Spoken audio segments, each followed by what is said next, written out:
नमस्कार, मैं हूं पुण्य प्रसून वाजपेयी। दस्तक में आपका स्वागत है। प्रधानमंत्री कल सुबह रांची पहुंचेंगे, शाम में नागपुर पहुंचेंगे, लेकिन वहां के मुख्यमंत्री उनके साथ नहीं होंगे। प्रोटोकॉल का मसला होता है, पीएम जाता है तो सीएम साथ होता है। ये खेल क्या हो चला है? दरअसल इससे पहले जो कुछ महाराष्ट्र में हुआ, जो हरियाणा में हुआ, उसके बाद एक स्थिति बनती चली जा रही है। और अब बात दस्तक में हम करने वाले हैं। दरअसल प्राइम मिनिस्टर तो एक है, लेकिन सीएम 5-5 हैं और कह रहे हैं मोदीगिरी मंजूर नहीं। इसके मतलब क्या निकाले जाए? तस्वीरों के जरिए जरा समझने की कोशिश कीजिए। दरअसल एक स्थिति आ गई है जिसमें अब सीधे तौर पर कल 11 बजे झारखंड के रांची में बेड़ोगढ़ गांव में एक सुपर ग्रिड का उद्घाटन करने प्रधानमंत्री पहुंचेंगे। लेकिन उससे पहले राज्य के मुख्यमंत्री के जरिए पत्र प्रधानमंत्री को लिखा गया है कि वो गारंटी चाहते हैं विरोध ना हो, और अगर विरोध हो तो फिर इसका मुकाबला करने के लिए तैयार हो जाएं, क्योंकि चुनौती हम भी देंगे। वहीं महाराष्ट्र में कांग्रेस के मुख्यमंत्री ने कह दिया वो नहीं जाएंगे। जो हुआ वैसा हो रहा है और अब वैसा ही होगा, तो हम नहीं जा रहे हैं, उन्होंने सीधे तौर पर कर दिया। इन सब के बीच जेडीयू के मुख्यमंत्री हैं बिहार में। उन्होंने कहा है दरअसल ये नहीं कह सकते कि सब कुछ साजिश के तहत हो रहा है, लेकिन जो हो रहा है ये एक खतरनाक अंदेशा है। बात इससे आगे बढ़ी है और इन सब चीजों के बीच सिर्फ मुख्यमंत्री 1, 2, 3 नहीं बल्कि 4-5 कैसे हो चले। लेकिन सबसे पहले, अब से कुछ देर पहले महाराष्ट्र के मुख्यमंत्री ने क्या कहा, यह सुन लीजिए।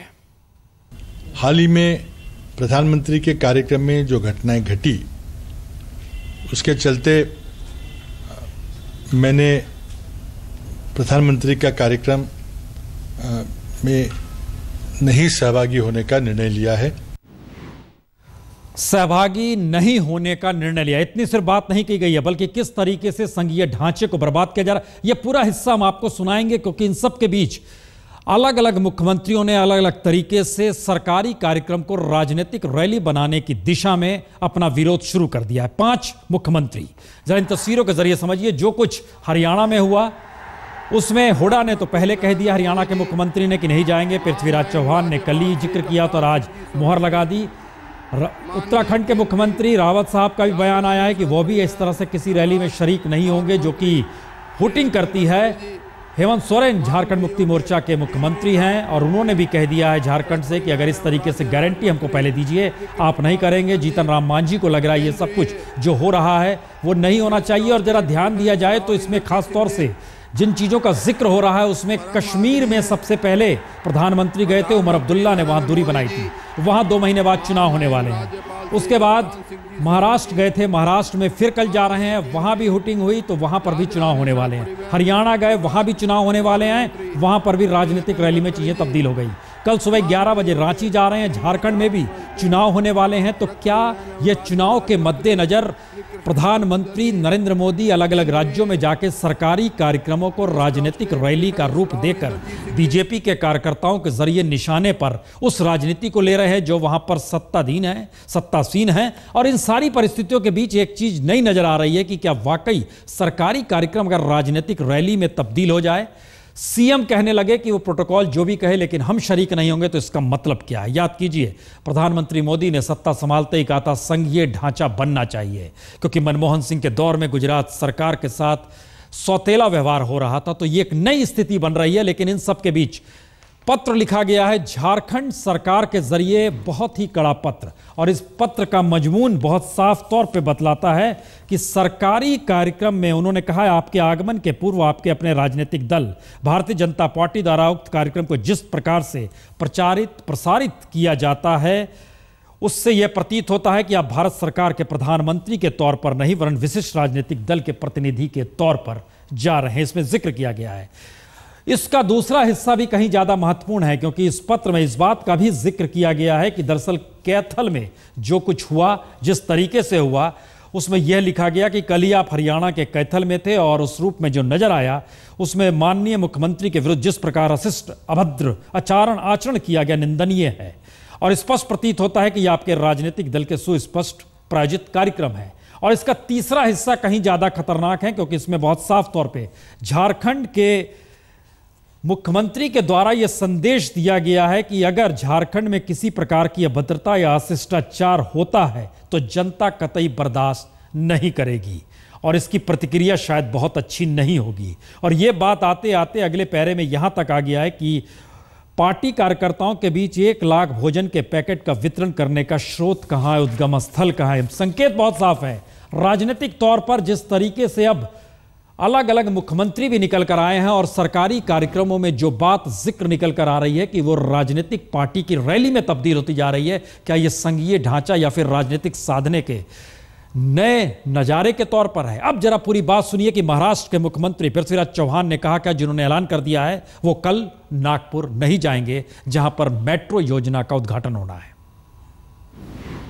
हाल ही में प्रधानमंत्री के कार्यक्रम में जो घटनाएं घटी उसके चलते मैंने प्रधानमंत्री का कार्यक्रम में नहीं सहभागी होने का निर्णय लिया है। मुझे आज दोपहर को 1:30 बजे नगर विकास मंत्री का निमंत्रण मिला कि प्रधानमंत्री कल नागपुर मेट्रो का उद्घाटन कर रहे हैं। मैंने कल ही पूना से केंद्रीय मंत्रिमंडल को नागपुर मेट्रो को मंजूरी देने के लिए धन्यवाद दिए हैं।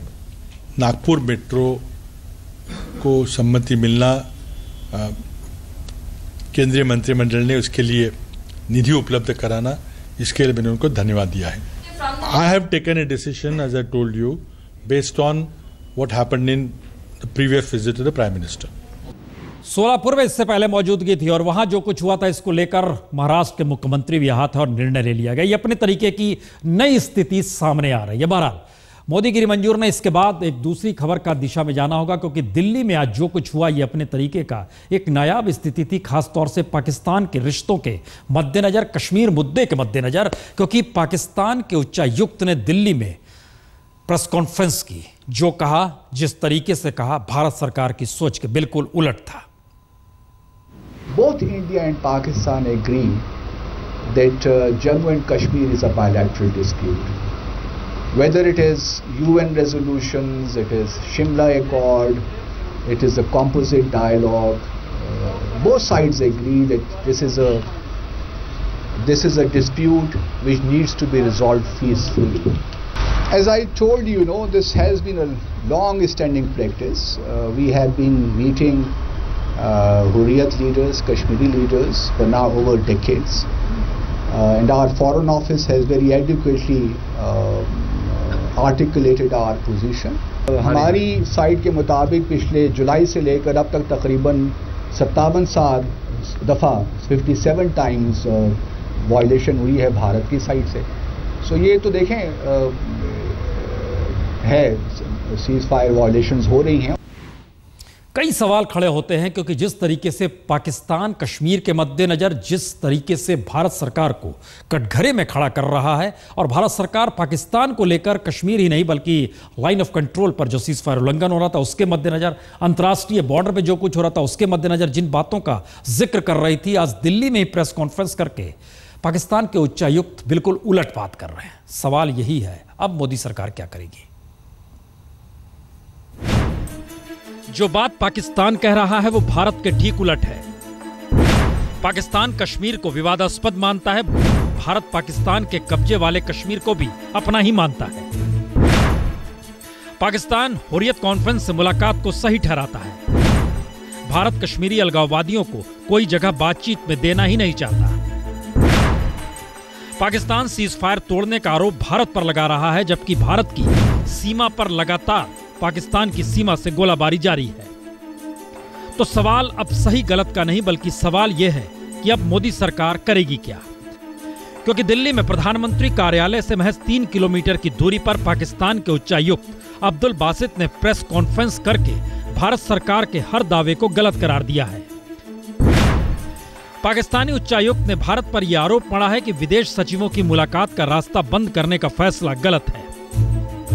हुर्रियत नेताओं से मिलना पाकिस्तान की जरूरत है और भारत ने ही 57 बार सीज फायर उल्लंघन किया है। तो अब मोदी सरकार क्या करेगी? क्योंकि जिन आरोपों के कटघरे में पाकिस्तान को मोदी सरकार खड़ा करती आई है, उसी कटघरे में पाकिस्तान ने भारत को खड़ा करने की कोशिश की है, वह भी दिल्ली में प्रेस कॉन्फ्रेंस करके।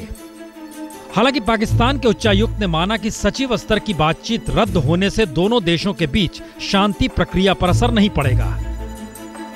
लेकिन दिल्ली में तो पहली बार सवाल मोदी सरकार की उस सोच का है जो कश्मीर में धारा 370 को खत्म कर भारत के दूसरे प्रांत की तरह ही कश्मीर को देखना चाहती है।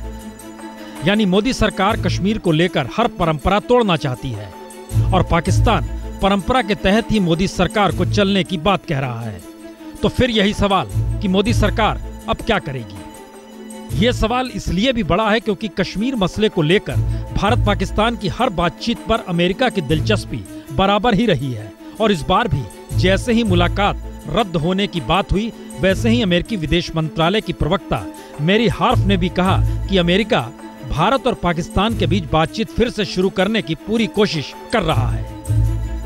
तो सवाल यही है कि जब कश्मीर को लेकर समूची दुनिया में भारत पाकिस्तान की बात का जिक्र होता है तो ऐसे में कश्मीर को लेकर जिस रास्ते पर मोदी सरकार है उससे देश में एक भरोसा तो ये जरूर जगा कि कश्मीर को लेकर नेहरू नीति पहली बार मोदी उलटने को तैयार है।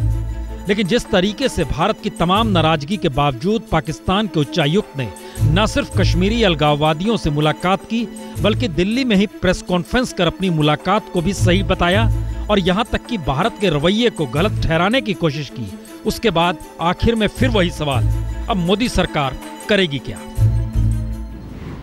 सवाल था सुबह प्रेस कॉन्फ्रेंस और 4 घंटे के बाद भारत की तरफ से प्रतिक्रिया विदेश मंत्रालय के प्रवक्ता ने दी और सिर्फ यही कहकर दी, सिर्फ बातचीत हमारे और आपके बीच होनी चाहिए, कश्मीरियों से नहीं। Our understanding of democracy is very different. Those people who are elected are the representatives of the people of Jammu and Kashmir. But I'll let that pass.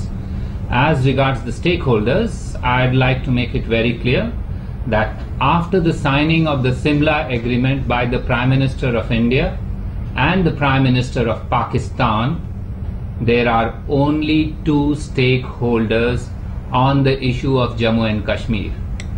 Those 2 stakeholders are the Union of India and the Islamic Republic of Pakistan. This principle is the bedrock of our bilateral relations.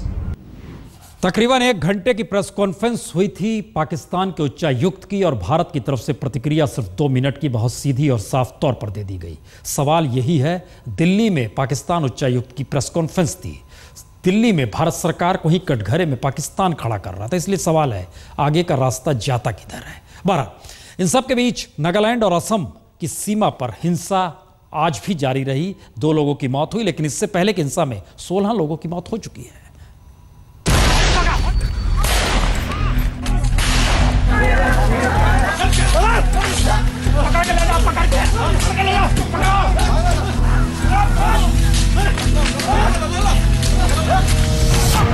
Nagaland Assam की सीमा का यह नजारा दिल्ली को भी कपा गया।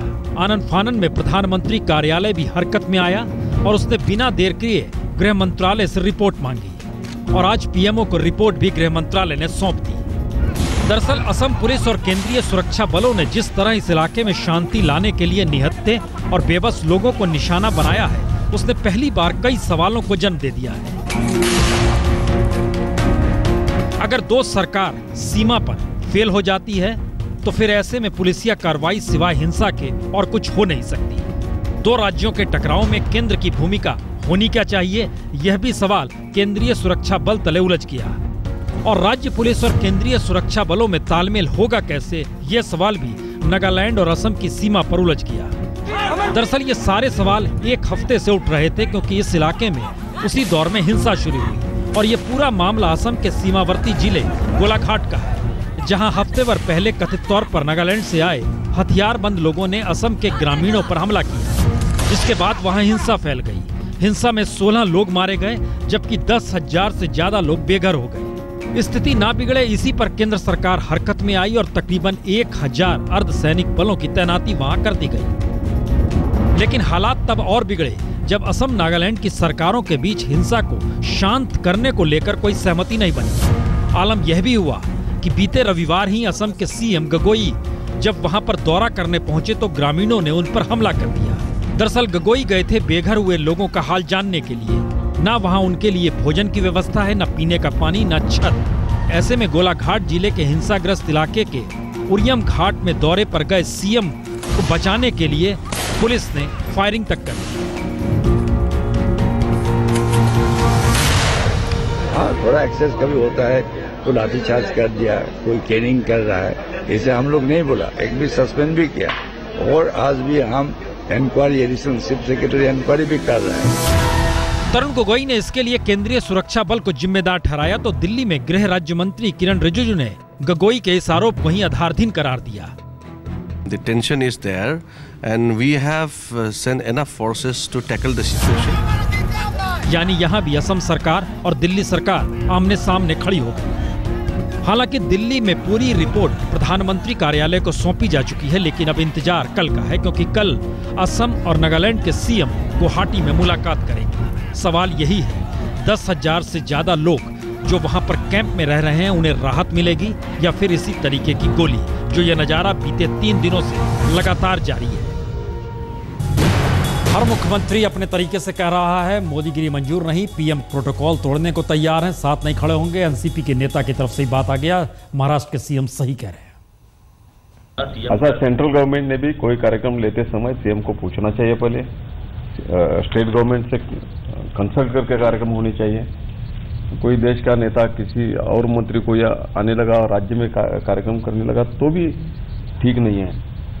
केंद्र सरकार हो, राज्य सरकार हो, लोगों के लिए जो भी कार्यक्रम है दोनों ने साथ मिलकर करना चाहिए। आज तक हुए, जिस काम का अभी तक टेंडर भी नहीं हुआ, कल शुभारंभ होने पर भी जो काम शुरू होने वाला नहीं है, ऐसे कार्यक्रम जनहित में कार्यक्रम नहीं हो रहा, खाली राजकीय हित में किया जा रहा है।